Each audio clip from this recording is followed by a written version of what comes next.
मित्रांनो, मागच्या भागात आपण पाहिलं GPT-4o म्हणजे काय, ओमनाय म्हणजे काय, आणि AI आता फक्त प्रश्नांची उत्तरं देणारा चॅटबोट राहिलेला नाही, तर तो फक्त पाहतो, ऐकतो, बोलतो आणि समजतोय. पण हा फक्त ट्रेलर होता. आता सुरू होतो आहे खरा सिनेमा.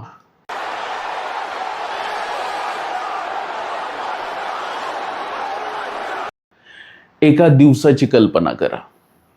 कल्पना करा, आज सकाळी तुम्ही उठलात, तुमच्या AI असिस्टंटने आधीच तुमचं कॅलेंडर पाहिलेलं आहे आणि तो म्हणतो, गुड मॉर्निंग अजित, आज तुमची सकाळ 10 वाजता मीटिंग आहे. पुणेमध्ये हवामान पावसाचं आहे, छत्री घेऊन जा. आणि हो, काल तुम्ही रिझ्यूम अपडेट करायचं म्हणाला होतात, मी ड्राफ्ट तयार करून ठेवलेला आहे. आता सांगा, हा असिस्टन्स आहे की personal secretary? What? Bro, what are you talking about, man? आणि हीच GPT-4o ची खरी ताकद आहे.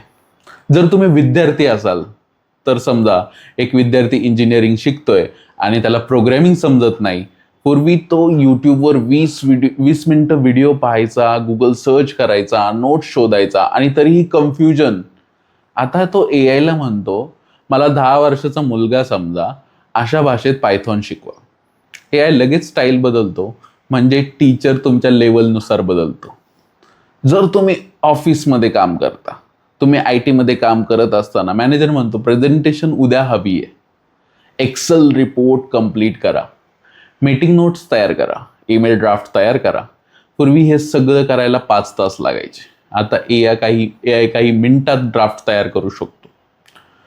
तुम्ही त्यात सुधारणा करून फायनल करू शकता.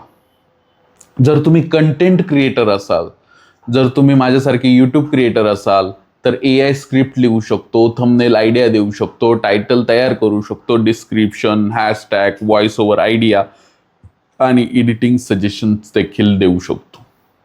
पण एक गोष्ट लक्षात ठेवा, AI कंटेंट बनवू शकतो, पण तुमचा अनुभव, तुमची पर्सनॅलिटी, तुमचा व्हॉइस कोणी कॉपी करू शकत नाही.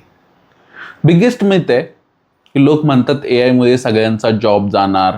मी म्हणतो नाही, जॉब्स AI घेणार नाही, पण AI वापरणारा माणूस नक्की तुमचा जॉब घेऊ शकतो. विशेष आहे ना, हा फरक समजून घ्या.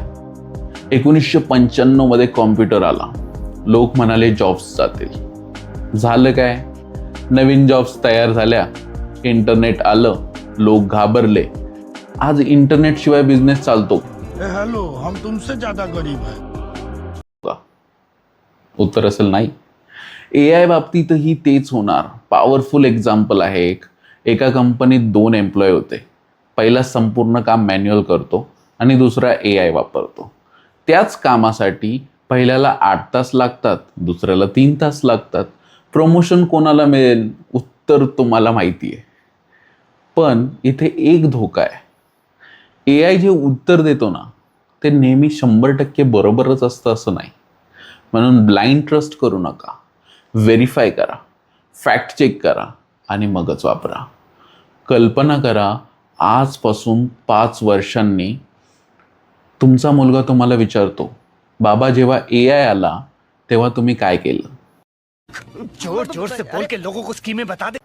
तुमचं उत्तर काय असेल? मी घाबरलो होतो की मी नवीन स्किल शिकलो आणि काळाबरोबर बदललो. निर्णय आज घ्यायचा आहे. पण आता सर्वात मोठा प्रश्न, GPT-4o, गुगल जेमिनाय आणि इतर AI मध्ये नक्की फरक काय? कोण जास्त शक्तिशाली? कोण कोणासाठी योग्य? आणि कोणता AI तुमचा वेळ पैसा वाचू शकतो? याचं उत्तर पुढच्या भागात. जर हा भाग आवडला असेल तर लाईक करा, कमेंट करा, कमेंटमध्ये लिहा AI रेडी आणि सबस्क्राईब करा AJ Vibes 360, कारण पुढचा भाग तुम्ही मिस करूच शकत नाही.